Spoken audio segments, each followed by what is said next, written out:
പ്രാധാന്യം എന്ന് വെച്ചിട്ടുണ്ടെങ്കിൽ ഇവിടെ മാർട്ടിൻ എന്ന് പറയുന്ന വ്യക്തി പറയുന്നത് ഈ ഇരയെ ആ രീതിയിൽ അയാളൊന്നും ചെയ്യില്ല എന്നുള്ള കാര്യം പറയുന്നുണ്ട്. പിന്നെ സംഗീത ലക്ഷണം ഇവിടെ വോയിസ് ആണ് നമ്മൾ ഫസ്റ്റ് കണ്ടത്. ആ ശബ്ദത്തിൽ പറയുന്നത് എന്താണെന്ന് വെച്ചിട്ടുണ്ടെങ്കിൽ ഇര തെളിയിക്കട്ടെ എന്നുള്ളത് ഒരു സംശയം ചോദിക്കുകയാണ്.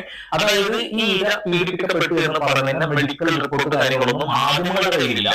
ഒരു സാധാരണക്കാരനായ എനിക്കത് കണ്ടെത്താൻ എനിക്ക് എടുക്കാൻ കഴിയില്ല. അങ്ങനെ ഒരു മെഡിക്കൽ റിപ്പോർട്ടിനെ കുറിച്ചിട്ട് എവിടെയെങ്കിലും ചർച്ച ചെയ്യപ്പെടുന്നത് കണ്ടിട്ടുണ്ടെന്നുണ്ടെങ്കിൽ ദയവേത് എനിക്കൊന്ന് മെസ്സേജ് അയച്ചിട്ടൊന്ന് അയച്ചു തരണേ. ഇൻസ്റ്റാഗ്രാം സന്ദീപ് എടപ്പാൾ എന്ന ഐഡിയിലൊന്നും വന്നിട്ടൊന്ന് അയച്ചു തരണം. കാരണം ഞാൻ ഒരുപാട് ന്യൂസ് തിരഞ്ഞു നോക്കി, പക്ഷെ എനിക്കത് കിട്ടിയില്ല. അതുകൊണ്ട് മാത്രം പറയുന്നത് ഇവിടെ മാർട്ടിൻ ഓൾറെഡി പറഞ്ഞൊരു കാര്യമുണ്ട്, അങ്ങനെയൊന്നും സംഭവിച്ചിട്ടില്ല, ഇത് നടിയുടെ പ്ലാൻ ആയിരുന്നു എന്നുള്ളത് നമുക്ക് വേണമെങ്കിൽ വിശ്വസിക്കാനുള്ളതാണ്. ഇപ്പോ രക്ഷപ്പെടത്തിലെ പ്രൊസസ്സിന് അങ്ങനെയൊന്നും ചെയ്യില്ല എന്നൊരു കാര്യം പറഞ്ഞത് ഞാനത് വിശ്വസിക്കണമെന്നില്ല. എന്നാലും കേട്ട ശബ്ദം ഇവിടെ കാണിക്കാതിരിക്കാൻ കഴിയില്ല. ഈ പൾസസിൽ പറയുന്ന ഒരു ശബ്ദം ഒന്ന് കേൾക്കാം.